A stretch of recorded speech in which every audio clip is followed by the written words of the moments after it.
Ô Marie conçue sans péché. D'où viennent les guerres? Frères et sœurs, la question de l'apôtre Jacques que nous lisons dans la seconde lecture de ce dimanche est d'une brûlante actualité. Depuis le début des années 2000, le nombre des victimes causées par les guerres a augmenté de plus de 400%. Terrible constat. Il y a 50 ans, un petit frère de l'Évangile, disciple de saint Charles de Foucault, se disait horrifié devant le tableau hallucinant de cadavres répandus dans ce monde prétendument civilisé. Que dirait-il aujourd'hui? D'où viennent les guerres? La question de l'apôtre fait partie des questions dites radicales, sans cesse reprises et jamais résolues. Contre toutes les formes de violence, quelles sont les valeurs que nous voulons défendre et pour lesquelles nous sommes prêts à faire des sacrifices? Demandait naguère le cardinal 23. Il ne parlait pas de sacrifice de vie humaine, mais de ce qu'impose la solidarité et le service des autres, opposés à l'égoïsme individuel. L'humanité sera-t-elle jamais prête à accueillir la nouveauté radicale de l'Évangile qui subordonne l'exercice du pouvoir au service et au don de soi, renverse nos manières mondaines de considérer ce qui a le plus de prix? Balayerons-nous jamais cette hiérarchie de valeurs qui légitime la guerre, héroïse la violence? D'où viennent les guerres? Les polémologues en discutent, les théologiens aussi, les juristes et les diplomates essaient de les réguler. La réponse de l'apôtre n'est soluble dans aucune idéologie, dans aucune théorie. La guerre, ce laboratoire de la violence, force à s'interroger sur nous-mêmes.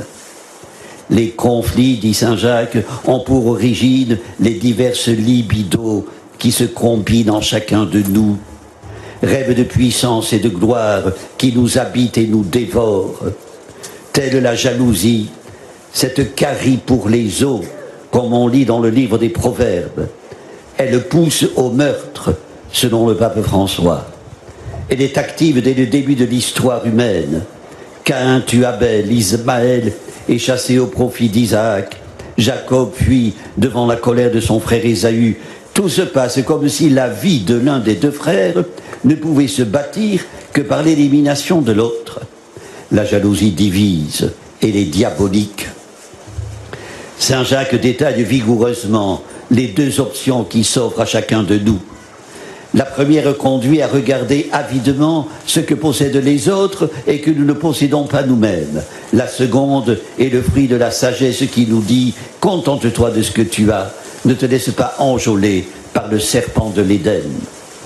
Une sagesse qui n'est pas si courte. Elle ne se confond pas à celle de Socrate qui prenait plaisir à se rendre au marché pour y découvrir le nombre de choses sans lesquelles il était parfaitement heureux. La sagesse dont parle saint Jacques vient d'en haut, de celui qui n'a rien ni où reposer sa tête.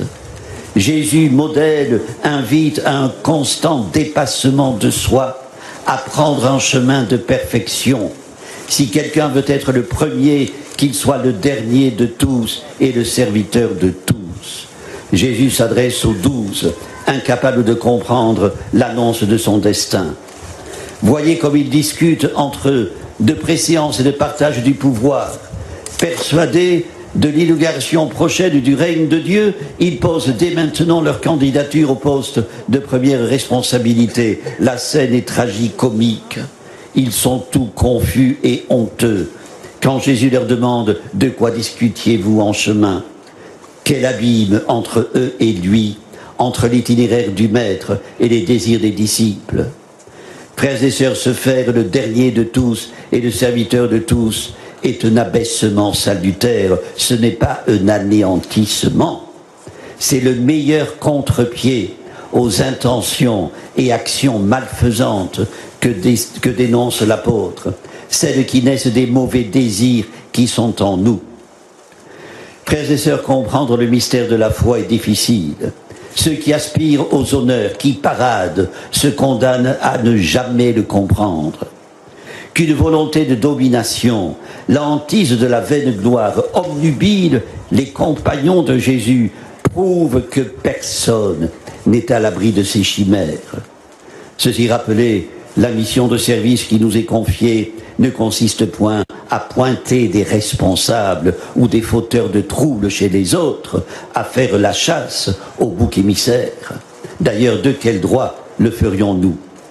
Qui n'abrite en lui une part d'ombre ou de nuit? Qui ne participe au mal? Le péché est partout à l'affût, accroupi à notre porte, comme il était à celle de Caïn. La sagesse, celle qui vient d'en haut, recommande de se défier du mal qui rôde et sévit autour de nous et en nous, de ne pas fermer les yeux sur les forces mortifères, de tâcher d'être sinon des prophètes dans notre monde qui en a tant besoin, d'être des sentinelles sur les remparts, des veilleurs en alerte.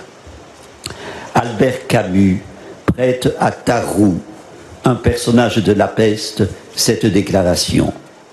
J'ai décidé de refuser tout ce qui, de près ou de loin, pour de bonnes ou de mauvaises raisons, fait mourir ou justifie qu'on fasse mourir. Tarrou est un personnage de fiction. Il est hostile à tout ce qui fait mourir.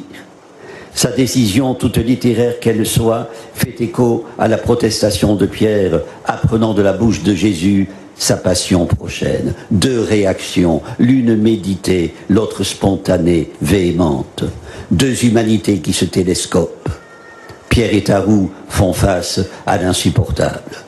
Un bon livre est une chambre d'écho. Mais chez Marc, la rebuffade de Pierre reçoit une réprimande dure, rude, de la part de Jésus. Passe derrière moi, Satan, tes pensées ne sont pas celles de Dieu, mais celles des hommes. Frères et sœurs, Dieu est venu renverser tous les critères en vigueur, faire toutes choses nouvelles. Entrer dans son ordre est difficile. Marie est l'exemple parfait de celle qui, en acceptant ce renversement apporté par son Fils, est parvenue à y entrer. Jamais elle n'a rapporté cet ordre à sa propre mesure.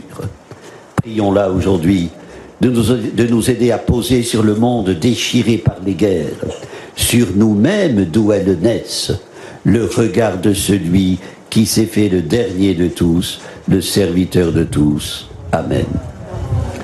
Prions le Seigneur.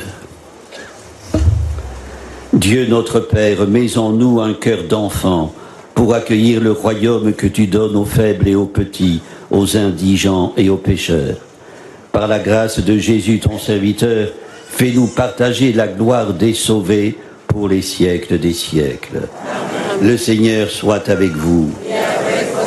Que Dieu Tout-Puissant vous bénisse, le Père, le Fils et le Saint-Esprit. Notre-Dame de Lourdes, Sainte Bernadette, ô Marie conçue sans péché,